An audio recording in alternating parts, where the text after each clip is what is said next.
Tim Hukum Nasional Anies Muhaimin meminta agar Majelis Hakim memanggil sejumlah menteri untuk jadi saksi sengketa Pilpres di Mahkamah Konstitusi. Sejauh mana saudara kualitas saksi atau ahli dapat memengaruhi hasil dalam sidang sengketa Pilpres di Mahkamah Konstitusi?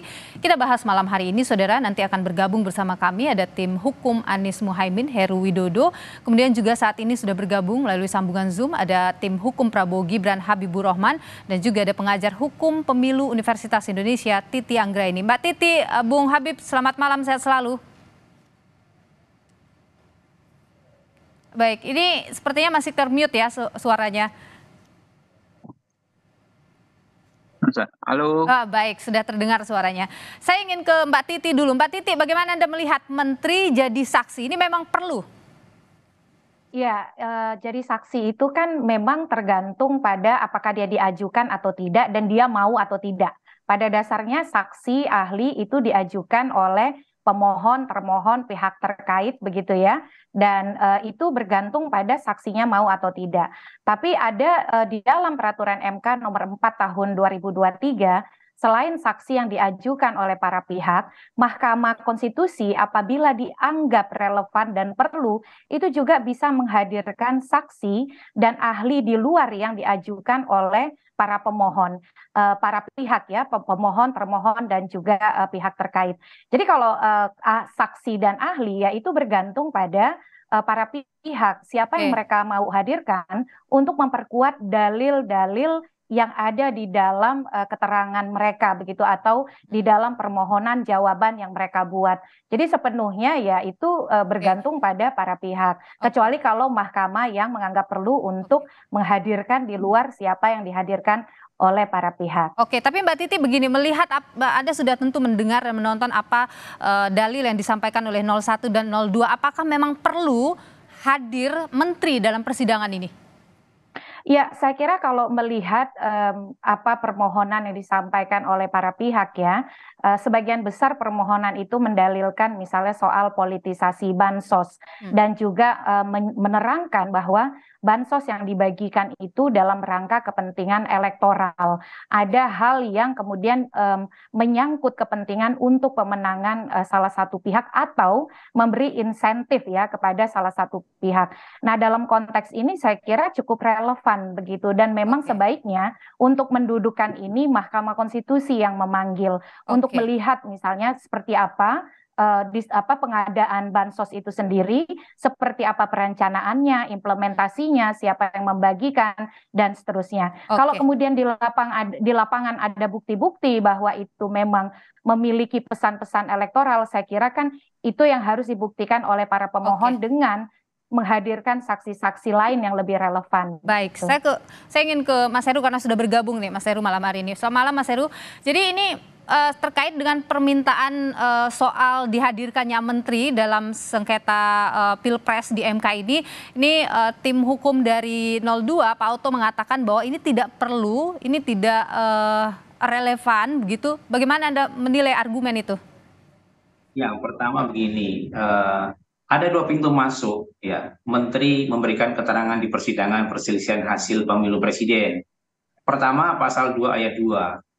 Jadi selain para pihak, selain pemohon, termohon, pihak terkait, dan Bawaslu sebagai pemberi keterangan, ada juga pihak lain sebagai pemberi keterangan.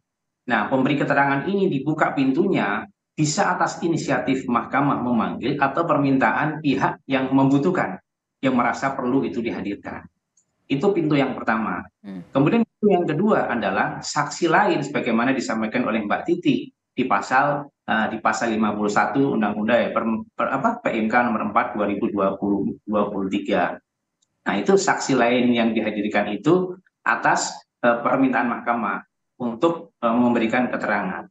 Nah, dua pintu ini nampaknya ketika kami menyampaikan ya, kami merespon apa yang disampaikan oleh Ketua Mahkamah Konstitusi sekaligus Ketua Majelis ketika menyatakan bahwa nanti ketika hadir para pihak nggak boleh bertanya. Artinya itu dihadirkan sebagai pemberi keterangan. Dan apakah ini pernah terjadi di dalam praktek? Sekali lagi pernah saya sampaikan, Mbak, pernah dalam satu perselisihan hasil pemilihan serentak Kabupaten Nabire, ada perbedaan soal jumlah penduduk dan soal DPT. DPT 178, jumlah penduduk 130.000. Mahkamah memanggil Kementerian Dalam Negeri, Hmm. memberikan keterangan. Para pihak nggak boleh bertanya, tapi clear permasalahannya. Oke. Sekalipun para pihak nggak boleh bertanya, tapi ketika ada keterangan mengenai jumlah penduduk, clear bahwa kemudian itu dikabulkan oleh mahkamah. Dan ini ketika dalam konteks permintaan menghadirkan Menteri Sosial dan Menteri Keuangan, ketika disampaikan ada sesuatu yang dianggap, ya itu sesuai yang kami harapkan. Oke, Itu jadi Anda menganggap bahwa memang mungkin. itu relevan begitu hadirkan menteri ini. Iya, sangat relevan supaya hal-hal yang dipandang sebagai suatu pelanggaran bisa diklarifikasi. Kalau memang melanggar, itu diluruskan supaya ke depan penyelenggaraan pemilu nanti 2009 November itu akan ada hajatan pemilu kada serentak ya secara nasional pertama kali di Indonesia dalam sejarah itu bisa diluruskan, nggak ada lagi penggunaan anggaran negara untuk kepentingan Oke. elektoral gitu. Oke, baik, saya ingin ke Bung Habib dulu dari tim hukum 02 ini. Ini kan dari TKN ini menolak ya untuk menteri dipanggil karena memang apakah memang karena tidak perlu kehadiran menteri di sidang atau mungkin ada kekhawatiran jangan-jangan mobilisasi bansos itu bisa terbukti nih ketika misalnya menteri dihadirkan dalam persidangan. Ya, pertama yang disampaikan oleh Pak Otto Hasibuan ya bukan menolak tetapi mempertanyakan relevansi. Karena kalau kita bicara perselisihan hasil pemilihan umum ya PHPU sebagaimana diatur konstitusi dan didelegasikan di Undang-Undang Nomor 7 Tahun 2017, Undang-Undang Mahkamah Konstitusi, PHPU itu objeknya adalah sengketa hasil, bukan proses. Kenapa? Karena desain undang-undang kita yang namanya proses ini berbagai bentuk dugaan pelanggaran, termasuk dugaan misalnya penggunaan fasilitas negara untuk menguntungkan atau merugikan paslon, itu penyelesaiannya di Bawaslu. Apakah melalui pelaporan dugaan pelanggaran ataukah melalui sengketa proses. Nah, karena itu disampaikan tidak relevan. Ya. Okay. Namun secara umum jika memang kita ingin bicara soal pemanfaatan bansos, desain ya penggunaan bansos untuk kepentingan salah satu paslon ya kita siap aja buka-bukaan ya. Okay. Kami tidak ada gentar sedikit pun para menteri ya atau bahkan lebih banyak kalau perlu. Bukan hanya 2 menteri tersebut, perlu juga dihadirkan misalnya pejabat-pejabat dari Badan Intelijen Negara karena terungkap dan terbukti dalam proses ya pernah ada PJ Bupati Sorong yang menandatangani fakta integritas untuk memenangkan paslon tertentu. Ya kan ada beberapa PJ kepala daerah juga sudah terbukti ya mendapatkan hukuman karena ketidaknetralan ya. Nah hal-hal seperti itu kan nggak ada masalah ya. Karena kan posisi kami di persidangan ini kan hanya sebagai pihak terkait. Beban pembuktian terbesar itu ada pada pemohon ya. Azas berlaku umum bahwa barang siapa yang mendalilkan maka merekalah yang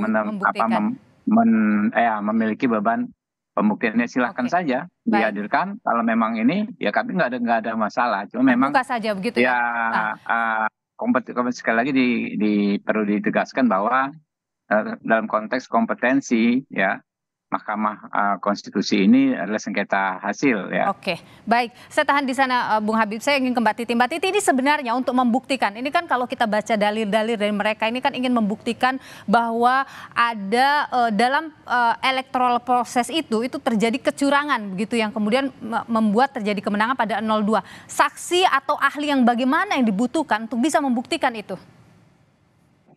Iya, kalau kita baca permohonan nomor 1 dan nomor 3, mayoritas itu kan tidak bicara soal angka suara yang ditetapkan oleh KPU ya, tetapi menyoroti angka suara itu dihasilkan dari proses yang seperti apa begitu.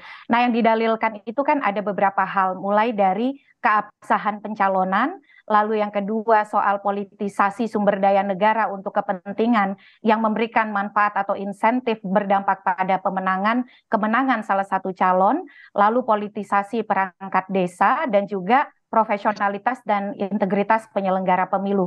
Nah, terkait dengan politisasi sumber daya negara yaitu bansos, yang harus dihadirkan menurut saya adalah pihak-pihak yang mengetahui bahwa desain bansos itu memang tidak sejalan dengan tujuan yang memang dikehendaki, tetapi di dalam prosesnya ada muatan-muatan politik pragmatis atau politik praktis yang dilekatkan pada bansos itu. Nah, itu yang harus bisa dibuktikan di persidangan, termasuk berubahnya preferensi pemilih. Jadi sebenarnya penggunaan bansos sendiri itu tanpa mengubah preferensi pemilih sudah bermasalah. Kalau dia memang bisa dibuktikan ada muatan-muatan politik elektoral di dalamnya. Nah, masalah pilihan pemilih itu memang kan di bilik suara. Tetapi ketika sumber daya negara digunakan tidak pada semestinya atau ada muatan-muatan politik elektoral, itu saja sudah salah gitu. Nah, kemudian ketika dia cakupan dari program tersebut, misalnya secara jumlah pemilih dan lain sebagainya, cakupannya itu signifikan terhadap perolehan suara, itu juga bisa kemudian menjadi salah satu hal yang memperkuat dalil yang disampaikan oleh pihak begitu. Baik, Mas Heru, ini sebenarnya nanti Timnas Amin ini akan membawa berapa saksi dan ahli? Kabarnya ada 12 saksi dan 7 ahli, ya. Itu siapa saja itu? Dari pihak mana saja itu? Ya, begini, sebelum saya sampaikan mengenai itu, jadi kalau kita melihat di pasal 53, ya, peraturan Mahkamah Konstitusi, itu amar putusan Mahkamah Konstitusi selain penetapan perolehan suara yang benar, di ayat 2 disebutkan Mahkamah juga bisa membuat amar putusan yang lain selain itu. Jadi inilah pintu. Ya, itu yang bisa untuk menjangkau pelanggaran-pelanggaran secara kualitatif. Itu yang pertama. Kemudian yang kedua, bahwa pembuktian ini tidak semata-mata bertumpu pada saksi. Bahkan saksi itu adalah diurutan di dalam hukum acara itu, saksi bukan urutan pertama. Alat bukti yang pertama adalah surat atau dokumen. Kemudian yang kedua adalah keterangan para pihak. Jadi keterangan yang disampaikan atau permohonan yang disampaikan oleh pemohon, kemudian jawaban KPU dan keterangan pihak terkait, itu di dalam hukum acara Mahkamah Konstitusi merupakan suatu alat bukti yang cukup kuat. Dan kalau tidak dibantah, itu menjadi sesuatu yang benar. Saksi itu baru yang ketiga, dan yang keempat adalah ahli. Nah, kemudian menjawab pertanyaan berapa yang akan dihadirkan, kami sudah merencanakan menghadirkan 19 menggunakan kuota itu secara maksimal dengan proporsi 40-60. 40 saksi atau bagaimana? Bukan. Terbalik. 40% ahli. Jadi proporsinya 40-60 kan. 40 ahli dan 60 saksi atau sebaliknya. Masih dalam proses dimusyawarahkan. Tapi kan besok ya sudah dihadirkan ya? Besok dihadirkan karena kesempatannya hanya 1 kali. Ya, betul. Baik. Makasih, Mas. Kemudian besok baru pemohon perkara nomor 2. Baik. Kalau dari TKN, dari Prabowo Gibran ini, Bung Habib, kira-kira akan seperti apa komposisi saksi dan ahlinya nanti? Ya, sebelum menyampaikan soal komposisi, ya tentu kami ingin menegaskan bahwa berdasarkan ketentuan Undang-Undang Nomor 7 Tahun 2017 yang memang diamanatkan, dimandatkan oleh pasal 22E ayat 6 bahwa ketentuan mengenai pemilihan umum lebih lanjut diatur oleh undang-undang, maka kami hakul yakin Majelis Hakim Konstitusi memahami bahwa domain dari masalah yang kita perbincangkan hari ini bukanlah di Mahkamah Konstitusi sejatinya, tetapi di Bawaslu, karena buku keempat ya pasal 454 dan seterusnya jelas ada pengaturan tentang pelanggaran pemilu, diantaranya pasal 547 soal adanya aparatur sipil negara atau penyelenggara negara yang bisa dihukum kalau melakukan perbuatan yang menguntungkan atau merugikan pasangan calon. Jadi tidak ada kekosongan hukum. Ya, sehingga sudah jelas ya kalau kita bilang hukum harus progresif, hukum harus membuat terobosan agar semua masalah bisa diselesaikan secara hukum. Hukum kita sudah sangat progresif sejak tahun 2017 ya. Soal berapa orang saksi saat ini terus kami rumuskan, malam ini kami rapat dan nanti pada saatnya akan kami informasikan kepada publik. Baik, terima kasih Bung Habibur Rahman, tim hukum Prabowo Gibran, Mas Heru Widodo, tim hukum dari Anies Mohaimin, dan juga Mbak Titi Anggraini, pengajar hukum pemilu Universitas Indonesia. Terima kasih sudah berbagi pandangan di Sapa Indonesia Malam, sehat selalu.